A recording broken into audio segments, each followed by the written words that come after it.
আজি 11/4/2024 বৰ্ষৰ প্ৰাতঃ মুৰলী। ওম শান্তি। বাপ দাদা মধুবন। আজি বাবাই কৈছে, মৰমৰ সন্তানসকল, এইখন পূৰ্ব নিৰ্ধাৰিত নাটক। এই নাটকৰ পৰা এটি আত্মাও মুক্ত হ'ব নোৱাৰে। মোক্ষ কোনেও পাব নোৱাৰে। প্ৰশ্ন: উচ্চতকৈও উচ্চ পতিতপাৱন পিতা ভোলানাথ কেনেকৈ হয়? উত্তৰ: তোমালোক সন্তানসকলে তেওঁক এমুঠি চাউল দি মহললৈ লোৱা। সেইবাবেই পিতাক ভোলানাথ বুলি কোৱা হয়। তোমালোকে কোৱা, শিৱ বাবা মোৰ সন্তান। সেই সন্তানটি এনেকুৱা যিয়ে কেতিয়াও একো নলয়, সদায়েই দিয়ে। ভক্তিত কয়, যিয়ে যেনেকুৱা কৰ্ম কৰে তেনেকুৱাই ফল পায়। কিন্তু ভক্তিতটো অল্পকালৰ কাৰণে পায়। জ্ঞানত বুজি কৰে, সেয়েহে সদাকালৰ বাবে পোৱা যায়। ওম শান্তি। আত্মিক সন্তানসকলৰ সৈতে আত্মিক পিতাই বাৰ্তালাপ কৰি আছে, বা এনেকৈ কোৱা হ'ব যে আত্মিক পিতাই সন্তানসকলক ৰাজযোগ শিকাই আছে। তোমালোক আহিছা বেহদৰ পিতাৰ পৰা ৰাজযোগ শিকিবলৈ। সেইবাবে বুদ্ধি এজন পিতাৰ ফালে গুচি যাব লাগে। এয়া হৈছে আত্মাসকলৰ প্ৰতি পৰমাত্মা ঈশ্বৰীয় জ্ঞান। ভগৱানে শালগ্ৰামসকলক উদ্দেশ্যে কয়, আত্মাসকলেই শুনিব লাগে। সেইবাবে আত্মা অভিমানী হ'ব লাগে। আগতে তোমালোক দেহ অভিমান আছিলা। এই পুৰুষোত্তম সংগম যুগতহে পিতা আহি তোমালোক সন্তানসকলক আত্মা অভিমানী কৰি তোলে। আত্ম অভিমানী আৰু দেহ অভিমানীৰ পাৰ্থক্য তোমালোকে বুজি গৈছা। পিতাইহে বুজাইছে। আত্মাইহে শৰীৰৰ দ্বাৰা ভূমিকা পালন কৰে। আত্মাইহে পঢ়ে, শৰীৰে নহয়। কিন্তু দেহ অভিমান থকাৰ কাৰণে ভাবে অমুকেহে পঢ়াইছে। তোমালোক সন্তানসকলক যিয়ে পঢ়ায় তেওঁ হৈছে নিৰাকাৰ। তেওঁৰ নাম হৈছে শিৱ। শিৱ বাবাৰ নিজৰ শৰীৰ নাথাকে। আন সকলোৱে ক'ব মোৰ শৰীৰ। এয়া কোনে ক'লে? আত্মাই ক'লে, এয়া মোৰ শৰীৰ। বাকী সেই সকলোবোৰ হৈছে পাৰ্থিৱ শিক্ষা। তাত বিভিন্ন প্ৰকাৰৰ বিষয় থাকে। BA আদি কিমান নাম আছে। ইয়াত এটাই নাম, পাঠো এজনেই পঢ়ায়। এজন পিতাহে আহি পঢ়ায়। সেয়েহে এজন পিতাকহে স্মৰণ কৰিব লাগে। আমাক বেহদৰ পিতাই পঢ়ায়। তেওঁৰ নাম কি? তেওঁৰ নাম শিৱ। এই শৰীৰটো তেওঁৰ নহয়। এনেকুৱা নহয় যে নাম ৰূপৰ পৰা উপৰাম। মনুষ্যই শৰীৰ অনুসৰি নাম পায়। এনেকৈ ক'ব অমুকৰ এয়া শৰীৰ। তেনেকৈ শিৱ বাবাৰ নাম নাই। মনুষ্যৰ নাম শৰীৰ অনুসৰি হয়। এজনেই নিৰাকাৰ পিতা, যাৰ নাম শিৱ। যেতিয়া পঢ়াবলৈ আহে তেতিয়াও শিৱ নামেই থাকে। এই শৰীৰটো তেওঁৰ নহয়।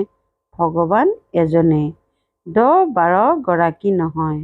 তেওঁ হৈছে এজন। মনুষ্যই আকৌ তেওঁৰ 24 অৱতাৰ বুলি কয়। পিতাই কয়, মোক বহুত বিপথে পৰিচালিত কৰিলে। পৰমাত্মাক পাথৰ শিলগুটি সকলোতে আছে বুলি কৈ দিছে। যেনেকৈ ভক্তি মাৰ্গত নিজে দিগভ্ৰান্ত হৈছে, তেনেকৈ মোকো বিপথে পৰিচালিত কৰি দিছে। ড্ৰামা অনুসৰি তেওঁৰ কথা কোৱাৰ ভংগী কিমান শীতল। তেওঁ বুজায়, সকলোৱে মোৰ কিমান অপকাৰ কৰিলে, মোৰ কিমান গ্লানি কৰিলে। মনুষ্যই কয়, মই নিষ্কাম সেৱা কৰোঁ। পিতাই কয়, মোৰ বাহিৰে কোনেও নিষ্কাম সেৱা কৰিব নোৱাৰে। যি কৰে তাৰ ফল নিশ্চয় পায়। এতিয়া তোমালোকে ফল পাই আছা। গায়ন আছে যে, ভক্তিৰ ফল ভগৱানে দিব, কিয়নো ভগৱান হৈছে জ্ঞানৰ সাগৰ। ভক্তিত তোমালোকে আধা কল্প কৰ্মকাণ্ড কৰি আহিছা। এতিয়া এই জ্ঞান হৈছে পঢ়াৰ। এই পাঠ এবাৰেই পোৱা যায় আৰু এজন পিতাৰ দ্বাৰাহে। পিতাই পুৰুষোত্তম সংগম যুগত এবাৰেই আহি তোমালোকক পুৰুষোত্তম কৰি থৈ যায়। এয়া হৈছে জ্ঞান আৰু সেয়া হৈছে ভক্তি। আধা কল্প তোমালোকে ভক্তি কৰিছিলা। এতিয়া যিসকলে ভক্তি নকৰে তেওঁলোকৰ ভুল ধাৰণা হয় যে ক'ব নোৱাৰি। ভক্তি নকৰাৰ বাবে অমুকৰ মৃত্যু হ'ল, বেমাৰ হৈ গ'ল। কিন্তু এনেকুৱা নহয়। পিতাই কয়, সন্তানসকল, তোমালোকে আহ্বান কৰি আহিছা যে আপুনি আহি পতিতসকলক পাৱন কৰি সকলোকে সদ্গতি দিয়ক। সেয়েহে মই এতিয়া আহিছোঁ।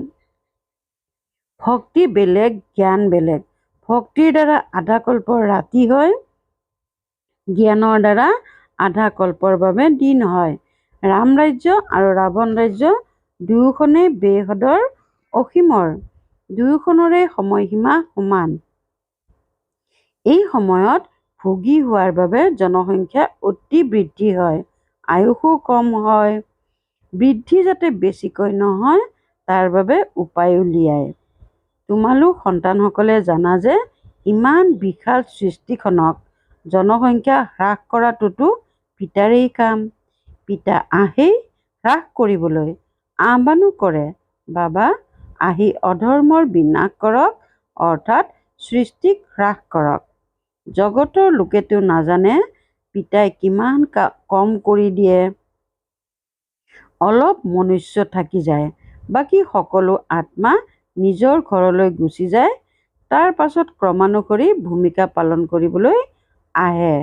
নাটকত যিমান পলমকৈ ভূমিকা থাকে, তেওঁ ঘৰৰ পৰাও দেৰিকৈ আহে।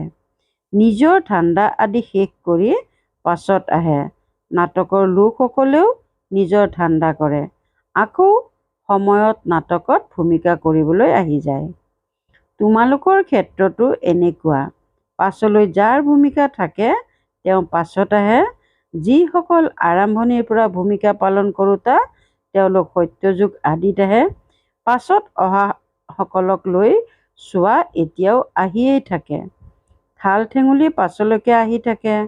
এই সময়ত তোমালোক সন্তানসকলক জ্ঞানৰ কথা বুজোৱা হয় আৰু পুৱা স্মৃতিত বহা, এয়া হৈছে ড্ৰিল, অৰ্থাৎ ব্যায়াম। আত্মাই নিজৰ পিতাক স্মৰণ কৰিব লাগে। যোগ শব্দটি বাদ দিয়া। যোগ বুলি ক'লে বিভ্ৰান্ত হয়, কয় মোৰ যোগ নালাগে। পিতাই কয়, হেৰৌ, তোমালোকে পিতাক স্মৰণ কৰিব নোৱাৰানে? এয়া জানো ভাল কথা? স্মৰণ নকৰিলে পাৱন কেনেকৈ হ'বা? পিতা হয়েই পতিত পাৱন। পিতা আহি ড্ৰামাৰ আদি মধ্য অন্তৰ ৰহস্য বুজায়। এয়া বিচিত্ৰ ধৰ্ম আৰু বিচিত্ৰ মনুষ্যৰ বৃক্ষ। গোটেই সৃষ্টিৰ যিয়েই মনুষ্য মাত্ৰ আছে, সকলো ভাৱৰীয়া। কিমান অনেক মনুষ্য আছে, হিচাপ উলিয়াই এবছৰত ইমান কোটি জন্ম হৈ যাব। কিন্তু ইমান ঠাইনো ক'ত আছে? সেয়েহে পিতাই কয়, মই আহোঁ সংখ্যা সীমিত কৰিবলৈ। যেতিয়া সকলো আত্মা ওপৰৰ পৰা আহি যায়, আমাৰ ঘৰ খালী হৈ যায়, বাকী যি থাকে সেয়াও আহি যায়। বৃক্ষ কেতিয়াও নুশুকাই চলি থাকে।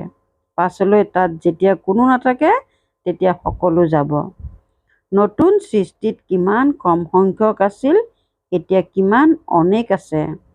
শৰীৰটো সকলোৰে সলনি হৈ থাকে, সেয়াও জন্ম সেইসকলেই আৰু সিমানেই ল'ব যিমান কল্পই কল্পই লয়। এই সৃষ্টি নাটক কেনেকৈ চলে? পিতাৰ বাহিৰে অন্য কোনেও বুজাব নোৱাৰে।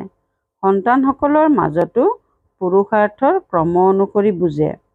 বেহদৰ নাটক কিমান বিশাল, কিমান বুজিবলগীয়া কথা আছে। বেহদৰ পিতাটো জ্ঞানৰ সাগৰ হয়, বাকীটো সকলো সীমিত। বেদ শাস্ত্ৰ আদি কিছু ৰচে, অধিকটো একো ৰচনা নহ'ব। তোমালোকে আৰম্ভণিৰ পৰাই লিখিবলৈ ল'লে কিমান দীঘল গীতা হৈ যাব। সকলো ছপা কৰি গৈ থাকিলে ঘৰতকৈও ডাঙৰ গীতা হৈ যাব। সেইবাবে মহিমা কৰিছে সাগৰক চিয়াহী কৰি দিয়া, জংঘলক কলম কৰি লোৱা। আকৌ এনেকৈ কৈ দিয়ে যে চৰায়ে সাগৰক গ্ৰাস কৰিলে। তোমালোক হৈছা চৰাই, গোটেই জ্ঞানৰ সাগৰক গ্ৰাস কৰি আছা। তোমালোক এতিয়া ব্ৰাহ্মণ হৈছা, তোমালোকে এতিয়া জ্ঞান পাইছা। জ্ঞানৰ দ্বাৰা তোমালোকে সকলো জানি গৈছা, কল্পই কল্পই তোমালোকে ইয়াত পঢ়া। এই ক্ষেত্ৰত অলপো কম বেছি নহ'ব। যিয়ে যিমান পুৰুষাৰ্থ কৰে তেওঁৰ সিমানেই প্ৰালব্ধ হয়। সকলোৱে বুজিব পাৰে যে মই কিমান পুৰুষাৰ্থ কৰি কিমান পদ পোৱাৰ লায়ক হৈছোঁ। স্কুলতো ক্ৰমানুসাৰে পৰীক্ষাত উত্তীৰ্ণ হয় সূৰ্যবংশী, চন্দ্ৰবংশী দুয়োটাই হয়। যিসকল অনুত্তীৰ্ণ হয় তেওঁলোক চন্দ্ৰবংশী হয়গৈ। কোনেও নাজানে ৰামৰ হাতত বাণ কিয় দিয়া হৈছে। মৰামৰীৰ ইতিহাস ৰচি দিছে। এই সময়ত মৰামৰীয়েই হয়। তোমালোকে জানা, যিয়ে যেনে কৰ্ম কৰে তেনে ফলেই পায়। যেনেকৈ কোনোৱে হাস্পতাল স্থাপনা কৰিলে পৰৱৰ্তী জন্মত তেওঁৰ আয়ুস দীঘলীয়া আৰু স্বাস্থ্যৱান হ'ব। কোনোবাই ধৰ্মশালা স্কুল স্থাপনা কৰিলে আধাকল্প সুখ লাভ কৰে। ইয়ালৈ সন্তানসকল যেতিয়া আহে তেতিয়া বাবাই সোধে, তোমাৰ কেইটা সন্তান আছে? তেতিয়া কয়, 3টা লৌকিক আৰু এটি শিৱ বাবা। কাৰণ তেওঁ যেনেকৈ উত্তৰাধিকাৰ দিয়ে তেনেকৈ লয়ও। হিচাপ আছে, তেওঁৰ ল'বলগীয়া একো নাই। তেওঁতো দাতা হয়। চাউল এমুঠি দি তোমালোকে মহল লৈ লোৱা। সেইবাবেই তেওঁ ভোলানাথ। পতিত পাৱন জ্ঞানৰ সাগৰ হয়। এতিয়া পিতাই কয়, এয়া ভক্তিৰ যি শাস্ত্ৰ আছে তাৰ সাৰ বুজাওঁ। ভক্তিৰ ফল পোৱা যায় আধা কল্পৰ। সন্ন্যাসীসকলে কয়, এই সুখ কাকবিস্তাৰ সমান। সেইবাবে ঘৰ সংসাৰ এৰি জংঘললৈ গুচি যায়। তেওঁলোকে এনেকৈ কয়, আমাক স্বৰ্গৰ সুখ নালাগে, য'ত আকৌ নৰকলৈ আহিব লাগে। আমাক মোক্ষ মুক্তি লাগে। কিন্তু এইটো স্মৃতিত ৰাখিবা যে এইখন বেহদৰ নাটক। এই নাটকৰ পৰা এটি আত্মাও মুক্ত হ'ব নোৱাৰে, পূৰ্ব নিৰ্ধাৰিত। সেয়েহে কোৱা হয়, যি ৰচি থোৱা আছে সেয়াই চলি থাকে। কিন্তু ভক্তি মাৰ্গত চিন্তা কৰিবলগীয়া হয়। যি অতিবাহিত হৈ গ'ল সেয়া পুনৰ হ'ব। 84ৰ চক্ৰ তোমালোকে লগোৱা। এয়া কেতিয়াও বন্ধ নহয়, পূৰ্ব নিৰ্ধাৰিত। ইয়াত তোমালোকে তোমালোকৰ পুৰুষাৰ্থ কেনেকৈ উৰুৱাই দিব পাৰা। তোমালোকে কৈ দিলেই তোমালোক ওলাই যাব নোৱাৰা। মোক্ষ প্ৰাপ্তি, জ্যোতিত বিলীন হোৱা, ব্ৰহ্মত লীন হোৱা, এইবোৰ একেই কথা। অনেক মত, অনেক ধৰ্ম। আকৌ কৈ দিয়ে, আপোনাৰ গতিমতি আপুনিয়েই জানে। আপোনাৰ শ্ৰীমতৰ দ্বাৰা সদ্গতি প্ৰাপ্তি হয়। সেয়া তোমালোকেহে জানা। আপুনি যেতিয়া আহিব তেতিয়া আমিও জানিম আৰু আমিও পাৱন হ'ম।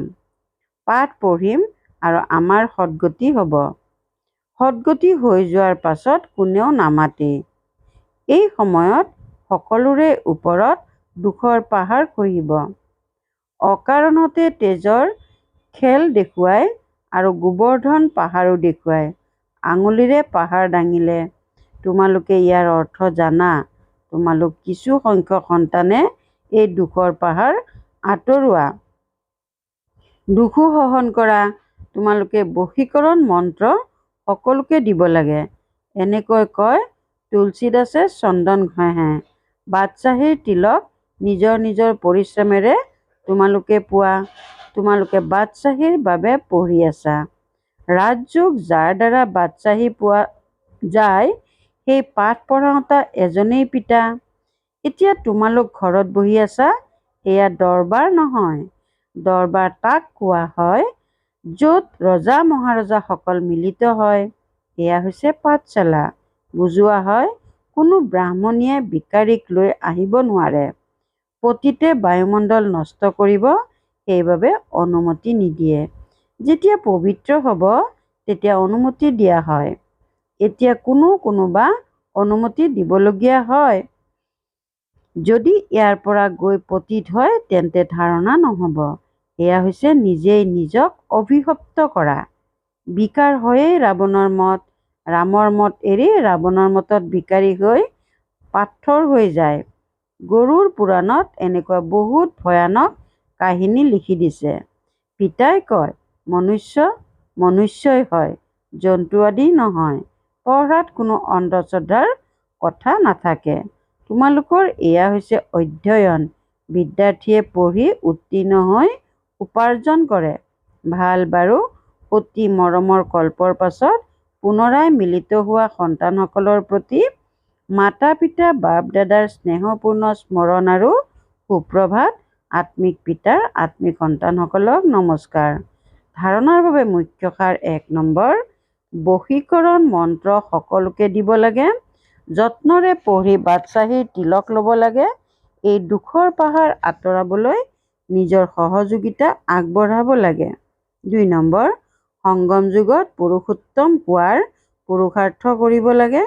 পিতাক স্মৰণ কৰাৰ ড্ৰিল অৰ্থাৎ ব্যায়াম কৰিব লাগে।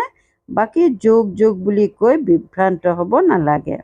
বৰদান, সেৱাত বিঘিনিবোৰক উন্নতিৰ জখলা বুলি বুজি আগবাঢ়ি যাওঁতা নিৰ্বিঘ্ন সঁচা সেৱাদাৰী হোৱা। সেৱা ব্ৰাহ্মণ জীৱনক সদায় নিৰ্বিঘ্ন কৰি তোলাৰ সাধনো হয় আৰু লগতে সেৱাতেই আকৌ বিঘিনিৰ কাকত বেছিকৈ আহে। নিৰ্বিঘ্ন সেৱাধাৰীক সঁচা সেৱাধাৰী বুলি কোৱা হয়। বিঘিনি অহাটো ড্ৰামাত নিৰ্ধাৰিত হৈ আছে। আহেই আৰু আহিও থাকিব, কিয়নো এই বিঘিনি আৰু কাকতে অনুভৱী কৰি তোলে। ইয়াক বিঘিনি বুলি নাভাবি অনুভৱৰ উন্নতি হৈ আছে এইটো ভাৱেৰে চোৱা, তেতিয়া উন্নতিৰ জখলা যেন অনুভৱ হ'ব আৰু আগবাঢ়ি গৈ থাকিবা। শ্লোগান, বিঘিনি ৰূপ নহয়, বিঘিনি নাশক হোৱা। বিঘিনি ৰূপ নহয়, বিঘিনি নাশক হোৱা। ওম শান্তি।